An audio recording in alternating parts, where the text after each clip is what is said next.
मेरे पति के देहांत के बाद मैं अपने इकलौते बेटे के यहाँ रहती थी। मेरी बहू का एक अलग ही रूप मुझे देखने मिला, साथ ही बेटे का भी।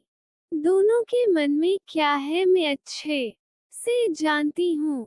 वो चाहते हैं कि मैं वृद्धा आश्रम चली जाऊं। उनके जाने के बाद मुझे ये सब देखना और सुनना पड़ेगा, इसका मुझे अंदाजा भी नहीं था। पर मैं मन मान कर अपने बेटे और बहू की बातें सुनकर भी यहाँ रहती हूँ, क्योंकि मुझे मेरे पोते और पोती दिखाई देते हैं। उनकी झलक पाकर मुझे सुकून मिलता है। मेरी बहू को कोई दिक्कत नहीं हो, इसलिए मैं घर के बाहर रहती हूँ। बेटे ने थोड़ी मेहरबानी की है तो ऊपर टिन की चादर लगवा दी है।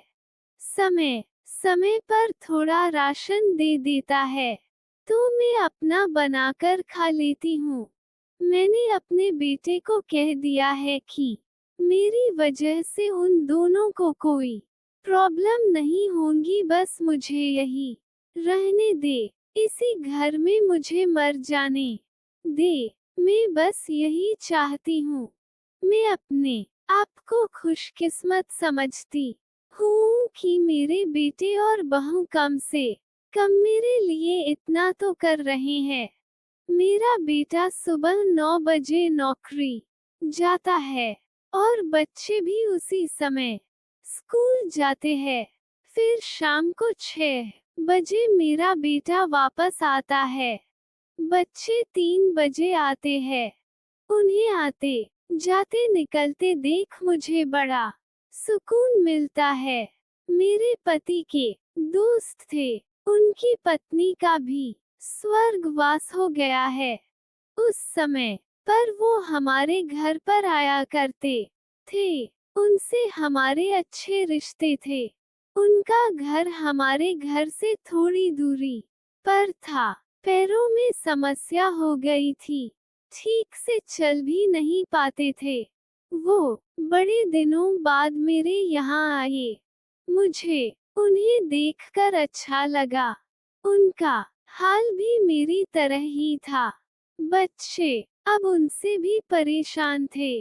आकर मेरे पास अपना दुखड़ा रोते थे और उन दिनों को याद करते थे। बुढ़ापा हम जैसों को बहुत रुलाता है। उनकी पत्नी का स्वर्गवास हो गया था और उन्हें चलने उठने में समस्या थी, इसलिए वो तो अपना खाना भी नहीं पाते थे। मेरे पास आए तो मैं समझ गई कि यह इतनी मुसीबत में चलकर पुराने दोस्तों के यहाँ चाय और खाने की चाह में ही जाते होंगे। उनकी भी अपनी मजबूरी थी। वो आए तो मैंने उनके लिए खाना बनाया और उन्हें खिलाया।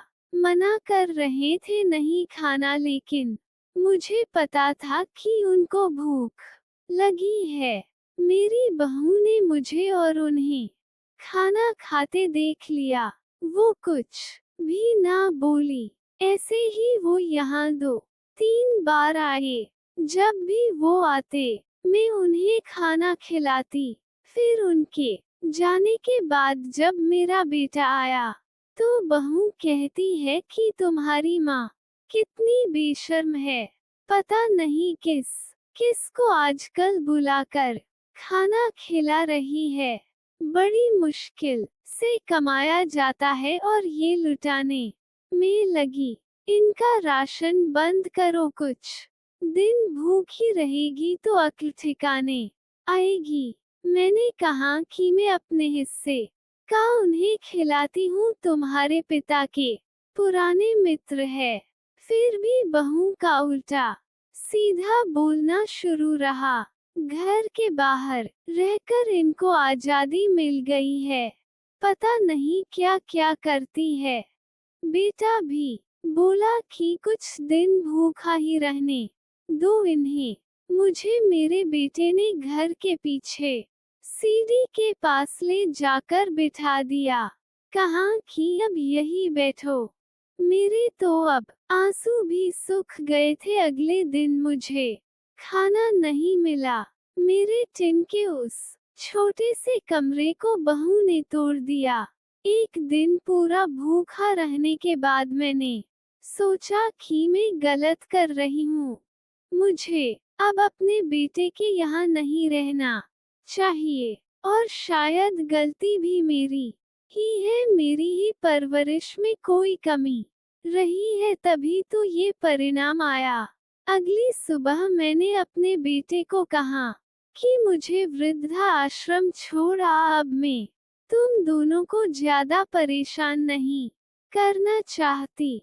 बहू ने कहा कि एक दिन भूखी रही तो अक्ल ठिकाने आ गई ना। बेटे के चेहरे पर भी अजीब सी खुशी थी। जल्दी से तैयार हो गया मुझे छोड़ने के लिए। बहू कह रही थी कि आज की छुट्टी ले लो, यही आस पास मत छोड़ आना, कहीं 3 दिन में वापस आ जाए। मैंने अपनी बहू से कहा कि बेटी चिंता मत कर, मैं अब नहीं आऊंगी। मैंने अपने पोता पोती को गले लगाया। मुझे पता था कि अब मिलना नहीं हो पाएगा। बेटे को भी चाहती थी कि एक बार जी भर के गले लगा लूं, लेकिन वो बोला चलो जल्दी करो। मैंने बहू को कहा कि बेटी अपना ध्यान रखना। मेरा बेटा मुझे छोड़ आया। वहां आकर मैंने देखा कि मेरी तरह कई है। थोड़े दिन उदास रहते हैं, फिर सच को स्वीकार कर लेते हैं। मैं अब यहाँ खुश हूँ, कुछ काम भी करती हूँ। मैं चाहती हूँ कि ऐसा कहूँ कि ऐसा किसी के साथ ना हो, लेकिन ऐसा कब किसके साथ हो जाए कोई बता नहीं सकता। लेकिन माँ बाप को ऐसे समय के लिए भी तैयार रहना चाहिए। बस बच्चों को पाल कर बड़ा कर दो, उनसे कुछ उम्मीद मत रखो।